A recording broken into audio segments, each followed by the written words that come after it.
반갑습니다, 여러분. 자, 새해가 밝았어요. 2023년 새해 복 많이 받으시고요. 우리 친구들이 지금 초심이 아주 만땅이야. 그래서 제대로 공부를 하고 싶어서 이것저것 좀 알아보고 있을 거예요. 근데 저도 보니까 항상 이 시즌에는 노베이스인 친구들, 어떻게 공부를 해야 될지 좀 제대로 모르겠다. 그런 친구들이 많더라고요. 그래서 오늘 선생님이 여러분들 노베이스인 친구들을 위해서 어떤 식으로 공부 계획을 짜면 좋을지 얘기를 해줄게요. 오늘은 국어에 대해서 얘기를 해볼 건데 선생님이 또 국어 잘하잖아요. 적어도 여러분들이 제가 제시한 방법대로 오면 못할 일은 없겠죠. 저는 잘할 거라고 확신을 해요. 그래서 너무 디테일하게는 아니더라도 제가 대략적인 윤곽을 좀 잡아주고 싶어서 오늘 영상을 찍게 되었습니다. 갈피를 못 잡았던 친구들은 도움이 많이 되기를 바랄게요.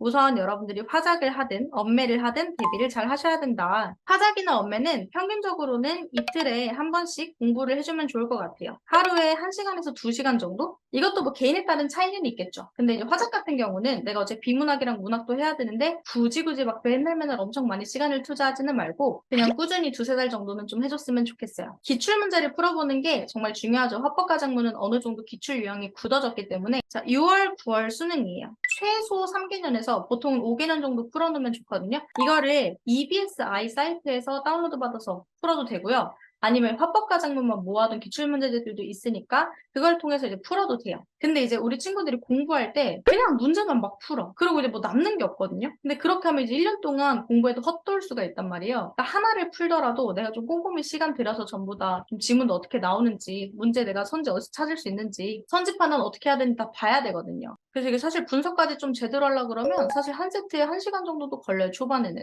지금 보니까 문제 푸는데 꽤 오래 걸린 친구들도 많더라고요. 저는 노베이스 친구들한테 물어보면 보통은 20분은 걸린다 그렇게 얘기를 해요. 근데 사실 화작은 13분에서 15분 정도에 끝내는 게 좋거든요. 근데 우리가 지금부터 너무 속도만 빨라지려고 하면 안 돼. 피지컬이 안 되고 정확성이 떨어지고 내가 어떻게 선지 판단하는지 모르는데 속도만 줄이려고 한다? 안 돼요. 나중까지 아주 힘들어질 겁니다. 그래서 여러분들이 유형별로 화법, 작문, 그리고 융합형 문제들 어떤 식으로 출제되는지 지문을 계속 살펴보고요. 줄글로 그냥 막 읽는 게 아니라 사실은 문단 단위로 핵심 정보를 판단하면서 읽어야 되거든요. 화법과 작문 유형 판단하면서 선지, 특히나 틀린 선지들은 내가 왜 틀렸는지 지문에서 낱낱이 다 그 이유들을 찾아가면서 공부를 하셔야 됩니다. 근데 이거 솔직히 한 20지문만 연습해도 진짜 다르거든요. 그래서 어쨌든 여러분들은 기출을 정확히 제대로 푸는 게 최우선 목표가 될 것이다. 화작 개념이 너무 약하고 화작이 좀 많이 어려우면 사실 인터넷 강의나 그런 것들을 병행해도 괜찮아요. 개념이 애초에 많은 과목이 아니기 때문에 공부 방향성을 잡아줄 수 있을 정도의 강의를 참고하는 것도 좋습니다. 자, 그리고 언어 매체 같은 경우는 사실 이틀에 한 번이라고는 했지만 개인에 따라서 뭐 하루에 해도 되고 이틀에 한 번씩 한두 시간 마찬가지 이렇게 이제 잡아주면 되는데 기본적으로 내가 문법을 어느 정도 하는가도 되게 중요해요. 근데 저도 이제 강의를 하면서 애들한테 물어보면 선생님 저거 중학생 수준인 것 같아요. 고등학교 1학년 수준인 것 같아요. 이렇게 얘기를 하는 친구들이 많더라고요.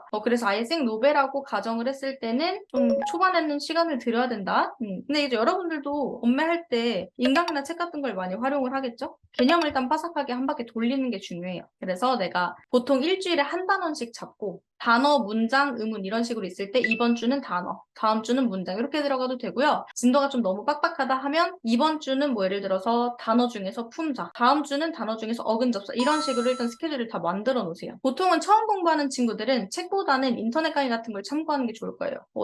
저도 수업을 하고 있기 때문에 제가 굳이 막 이거 들어라 이렇게 설명은 안 해줄 거고 여러분들이 듣고 좋은 강의를 판단해서 들으면 좋을 것 같습니다. 이제 개념만 공부하고 복습을 안 하는 친구들이 있는데 처음에는 누적 복습을 계속 해줘야 돼요. 내가 지난주에 배운 걸 이번 주에는 아예 안 본다. 그러면 또 잊어버릴 확률이 높기 때문에 지난주에 배웠던 것까지 같이 누적 복습을 좀 해주시고요. 그리고 기출문제를 꼭 좀 병행을 해주세요. 내가 개념을 다 공부하고 나중에 문제 풀어야지 하는데 그러면 내가 개념을 제대로 이해하고 있는지도 잘 모를 수 있고 나중에 문제 그때 가서 풀려 그러면 또 앞에 개념이 좀 가물가물하거든요. 그럴 바에는 그냥 처음부터 내가 문제를 같이 병행하면서 차라리 좀 기간적인 여유를 두더라도 하나하나 제대로 지금 짚고 있는지를 확인을 계속 해주는 게 좋다. 사실 그래봤자 진도만 안 밀리면 충분히 방학 때 끝낼 수 있거든요. 그러니까 여러분들이 초반에 그냥 너무 막 이거 좀 하기 싫어 저거 하기 싫어 미루다가 결국에는 끝에서 고생을 하는 거란 말이야. 그러니까 차라리 처음에 개념 제대로 공부했을 때 내가 문제까지 같이 풀어보면서 이거 내가 잘 알고 있나 모르고 있나 확인을 하는 과정이 정말 중요하다는 거죠. 근데 뭐 화작이든 엄매든 어느 정도 유형이 좀 정해져 있기 때문에 아마 이거 공부하는 건 할만할 것 같아요. 어쨌든 이번 겨울에 가장 신경 써야 되고 특히 처음 공부하는 사람들이 가장 신경 써야 될 것은 우선은 선택 과목. 물론 이제 공통 과목의 중요성이 당연히 더 큰데 이 부담이 없거든요. 내가 이제 처음부터 너무 막 비문학 빡, 문학 빡 이러면 나중에 선택하기 부담스러워. 그러니까 차라리 그냥 선택을 좀 가볍게 시작을 하는 것도 좋다는 거예요. 그리고 문학이겠지. 자, 문학. 제가 지금 좀 쉽게 빨리 끝낼 수 있는 걸 쳐내려고 이 순서대로 가는 거거든요. 물론 이제 당연히 병행을 해야 되는데 우리가 뭐 화작을 이틀에 한 번 한다고 쳤을 때 문학도 이틀에 한 번 이런 식으로 가져서 세팅을 하면 좋죠. 문학도 한두 시간? 그래서 선택 과목 하는 날에는 문학 좀 쉬어도 되고 문학 하는 날은 선택 과목 쉬어도 되고 뭐 이런 식으로 좀 격일로 짜봐도 좋을 것 같아요. 노베이스 친구들은 우선 해야 되는 게 문학 개념어 꼭 하셔야 돼요. 우리가 문학에서 형식상의 특징을 묻는 게 있고 내용상의 특징을 묻는 게 있는데 이게 내용이 어렵잖아요. 당연히 보기 문제 이런 거 여러분들이 자주 틀리잖아요. 근데 은근히 뒤에 가서 형식 계속 틀린 친구들 있거든요. 이쪽 파트에서 좀 많이 비어있으면 나중에 힘들어요. 그러니까 차라리 지금부터 문학 개념이 어떤 것들이 있는지 그러니까 예를 들어 시상 전개 방식이 어떻게 되고 표현상의 특징은 어떻게 되고 이런 식으로 다 지금 하나씩 그 용어대로 공부를 해두는 게 좋습니다. 베이스를 탄탄하게 만들어놔야 문학 나중에 안 흔들릴 수 있거든요. 그리고 보통은 고전 문학을 더 어려워요. 우리가 현대 문학은 차라리 접근하는 것 자체는 쉬워. 공부하다 보면 이제 어려워지거든요. 근데 아예 노베이스인 친구들은 고전이 너무 어려워. 왜냐면 애초에 해석이 안 되거든. 뭘 읽고 풀어야 되는데 그 읽히질 않으니까 엄두를 못 내요. 그러니까 여러분들이 지금 해야 되는 건 사실은 평가원 기출로 현대를 풀면서 문학이 어떤 식으로 출제되는지에 대한 그 유형을 익히는 거 플러스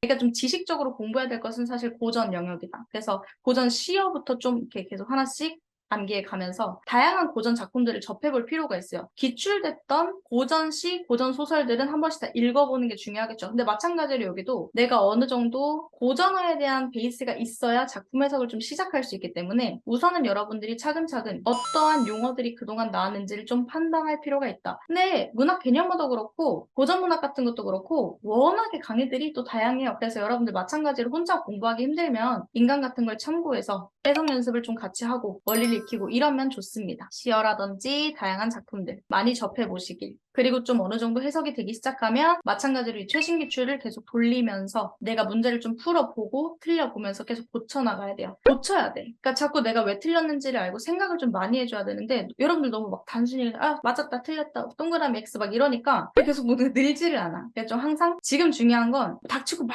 공부하는 것보다는 좀 한 지문을 보더라도 생각을 좀 많이 하고 내가 왜 틀렸지? 어떻게 해야 맞출 수 있을까? 그냥 하나를 보더라도 좀 제대로 타겟팅을 해서 봤으면 좋겠다. 비문학은 말이 너무 많아. 비문학은 뭐 공부법을 계속 찾아돌아도 거의 뭐 유랑민이야. 진짜 여러분들은 계속 고민만 해요. 근데 사실 이런저런 스킬들이 되게 많잖아요. 근데 우리가 결국 수능장 들어가서 난 이 스킬을 써서 이걸로 통해서 A 이름 한 B라고 했으니까 이렇게 해서 풀어야지 사실 그게 잘 안 되거든. 이거 우리가 수능장 들어가 본 친구들은 알겠지만 사실 별 생각이 안 들거든요. 수능장에 들어가면 그동안 배웠던 스킬을 쫙 적용해서 이렇게 해야지가 잘 안 돼요. 그리고 애초에 너무 논란이 많은 건 이 방법이 좋냐 저 방법이 좋냐 너무 막 다들 싸워. 근데 좀 그게 중요한 게 아니에요. 그러니까 그냥 어쨌든가 우리는 글을 좀 잘 읽어야 되잖아요. 그러니까 우선은 글을 좀 읽는 연습부터 좀 제발 하셔야 된다. 사실은 비문학은 매일 그냥 조금씩 1시간 정도 투자를 한다고 보면 좋고요. 근데 이제 시간이 좀 걸린다 하면은 뭐 마찬가지로 이틀에 뭐 2시간 이런 식으로도 갈 수 있어. 상황에 따라서 내가 이제 선택 과목이랑 문학이 좀 잡힌 것 같아? 그럼 비문학에 점점 투자를 많이 하시면 되거든요. 근데 어쨌든 초반에 비문학에 또 너무 막 하지 말라고 하는 건 그러다 보통 국어 공부를 안 하더라고요. 역시 국어는 나랑 안 맞아 하면서 안 해. 그러니까 일단은 좀 가볍게 할 수 있는 것들부터 채워나가고 비문학은 좀 꾸준히 하루에 한두 지문씩이라도 봐주는 게 좋은데 제대도 많이 나뉘잖아요. 인문, 뭐 사회, 인문예술 같이 하고 인문예술, 과학기술 막 이런 식으로 되잖아. 그러면 우선은 내가 잘하는 것부터 시작은 하세요. 왜냐면 글 읽는 원리를 파악할 때는 너무 진짜 접근도 못할 그럴 지문을 보는 것보다는 내 수준과 비슷한 혹은 내 수준보다 아주 조금 높은 그런 지문을 보는 게 좀 더 좋을 수 있기 때문에 문단 간의 관계 파악하는 거 아마 여러분들이 되게 힘들어할 거예요. 제가 항상 물어보거든요. 너네는 전체적인 걸 잘 볼 것 같냐? 세부적인 걸 잘 볼 것 같냐? 근데 보통의 노베이스 친구들은 전체적인 이 구조와 틀을 잘 못 봐요. 그러니까 이 유기적인 흐름이 있잖아요. 지문이 구성된 어떤 방식이 있잖아요. 글의 전개 방식 이런 것들을 잘 판단을 못해요. 그 어떻게 할 수 있냐면 내가 이 글을 읽고 이 글의 주제가 뭐고 이 글이 말하고자 하는 바가 뭔지를 보통 기억을 못해. 그러니까 지문을 계속 봐도 답을 어떻게 찾지 막 계속 그러거든요. 차라리 하나씩 막 그냥 세부적인 걸 찾으러 가면 찾거든 어떻게든. 근데 이 글이 전반적으로 무슨 얘기를 하고 있는지 흐름을 말하라고 하면 보통 잘 말을 못해요. 그러니까 거시적으로 보는 게 좀 안 되는 거지. 노베이스인 친구들은 일단 그 문단 간의 관계, 흐름을 보는 연습부터 좀 하셔야 돼요. 다양한 표지들이 일이 있겠죠? 근데 이제 처음부터 그걸 하기가 어려우니까 문장 단위로도 이제 볼 줄 알아야 되고, 그래서 내가 하나의 문장을 보더라도 그 문장이 하고자 하는 말이 뭔지, 그 문장에서 핵심적으로 말하고자 하는 바가 뭔지 그런 것들을 파악해야겠죠. 이런 것들을 파악하는데 필요한 다양한 수단이나 표지 이런 것들이 당연히 있어요. 그래서 제가 수업 때도 가르치는 거고, 유튜브에서는 사실 제가 막 모든 걸 다 올리지는 못해요. 왜냐면 또 이제 수업 내용에서 다뤄야 되는 것들도 있고, 그리고 유튜브는 어쨌든 제가 말해줄 수 있는 이 시간에 한계가 있기 때문에 저는 그 중에서 이제 일부를 말해주는 건데, 어쨌든 여러분들이 다양한 공부 방법들이 있잖아요. 나한테 잘 맞는 방식을 선택해서 좀 체화하는 시간이 필요하지 않나. 근데 여기서 좀 주의를 해야 될 건, 제가 정말 많이 느꼈는데, 여러분들이 비문학 안 읽히는 것도 그렇고, 이게 또 너무 형식적이고 수단적인 것들에 집착하다 보면 글을 안 읽어. 어떻게 보면은 글의 의미가 내 머릿속에 와닿아서 그걸 이해를 해야 되잖아요. 근데 이건 이렇게 풀어야지, 동그라미 쳐야지, 해머쳐야지, 네모쳐야지 이러니까 거기에 집중해서 글에 집중을 못해. 어떤 느낌인지 알아요? 그러니까 글을 읽는 그 모습에 심취해 있어. 근데 제가 그런 거 되게 경계하라고 하거든요. 여러분들이 이거 이렇게 풀어야지, 이 스킬 적용해봐야지 이런 것보다는 우선은 처음에는 그냥 문장 한번 읽어보고 내가 그 의미를 이해해보고 이 문장에서 내가 어떤 부분을 좀 중요하게 기억하면 좋을까, 이런 생각을 좀 해가면서 읽으면 좋지 않나. 그래서 사실 처음에 읽을 때 시간 오래 걸리는 거 정말 당연한 거예요. 여러분들이 마찬가지로 6월, 9월 수능 풀겠죠? 시간은 좀 신경 안 썼으면 좋겠는 게, 마찬가지로 피지컬이 안 되는데 이거 내가 속도만 빠르게 하잖아요. 어떤 문제가 생기냐면 날려 읽게 돼요. 제가 정확히 파악을 했는데, 여러분들이 막 빨리 읽고 싶어 하잖아요. 겁나 빨리 읽거든요. 근데 문제는 그거는 잘 읽는 게 아니라 날려 읽는 게 됩니다. 여러분들이 피지컬이 없으면 날려 읽게 돼서 어느 정도의 피지컬을 좀 갖추기 전까지는 충분히 시간을 투자했으면 좋겠다. 하나의 지문을 보더라도 내가 그 문단을 제대로 보고 문장의 의미를 제대로 이해할 때까지, 그리고 이 문제에 대한 근거를 좀 완벽하게 내가 찾고 추론을 해낼 때까지는 시간 좀 많이 들여라. 그래서 제가 지금 보면 한 지문 푸는데 풀고 다 분석까지 하는데 한두 시간씩 진짜 걸린 친구들이 많아요. 근데 그런 시간이 저는 의미가 있다고 생각을 해서 너무 그냥 무분별하게 처음부터 말할라 막 할 생각하지 말고, 그리고 비문학은 어떻게 보면 강의를 보는 것도 물론 중요하지만 결국에는 스스로 글을 읽고 깨닫는 과정이 없으면 절대 좀 오래가 힘들거든요. 그래서 어찌 되었든 스스로 좀 자습하는 시간들을 많이 늘려나가야 된다. 그 과정에서 어떤 스킬이 필요하다던가 무언가에 대한 개념을 배우고 싶으면 강의 같은 거 혹은 책을 참고해도 좋겠죠. 다만 어쨌든 확실한 건 여러분들이 순수하게 자습하는 시간이 좀 확보가 되면 좋겠다. 그래서 하루에 보통 국어 공부 시간은 2시간에서 3시간 정도로 맞추면 좋을 것 같고요. 이것도 개인에 따라서 내가 여기서 좀 더 할 수도 있는 거고, 그래도 최소 2시간은 해주면 좋을 것 같아요.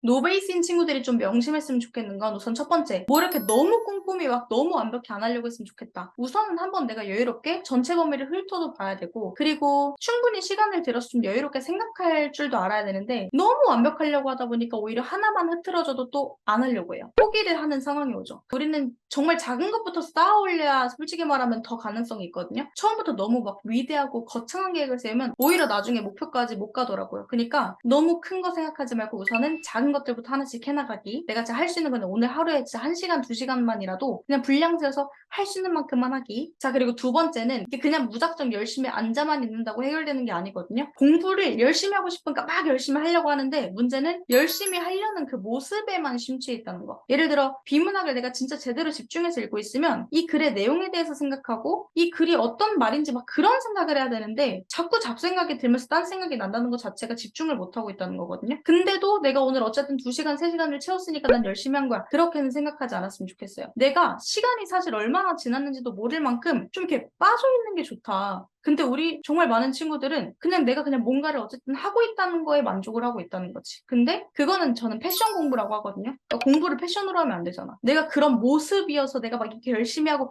그게 중요한 게 아니라 내가 지금 당장 이 개념, 이 지식, 이 글에 집중을 하고 있는가, 내가 지금 제일 이해하고 있는가, 이런 것들을 좀 봤으면 좋겠다. 그래서 아시겠죠? 그래서 비문학도 이렇게 6월, 9월 수능 기출을 하루에 한두 지문씩이라도 꾸준히 좀 풀어보고 필요한 강의들이 있으면 병행하고 이렇게 같이 공부를 좀 해줬으면 좋겠다. 사실 이렇게 다 말하고 나면 이게 좀 별거 없고, 그쵸? 그냥 사실 하면 되는 건데, 그러니까 뭐라도 시작을 하면 되는 건데, 그게 좀 어려울 수 있다. 그래서 여러분들이 뭐 어떤 강의를 들어야 되냐, 뭐 이런 건 사실 제가 대답을 해주기 어려울 것 같고요. 그리고 책에 대해서는 뭐 어느 정도 추천을 해줄 수는 있어요. 그래서 혹시 궁금한 거 있으면 질문하시고, 조금 더 세부적인 계획들을 물어보고 싶으면 좀 물어보셔도 됩니다. 문학이나 비문학, 이런 세부적인 공부 방법들도 당연히 여러분들이 기다리고 있을 텐데, 제가 1월, 2월 이렇게 틈틈이 영상을 올리도록 할 테니까 그때마다 잘 봐주세요. 요즘 좀 공부하려는 친구들이 점점 늘어나고 있어. 이제 또 2월 되면 훨씬 더 많아질 텐데 열심히 잘 해봅시다. 겨울방학 힘내시고요. 우리는 다음에 만나도록 합시다. 안녕.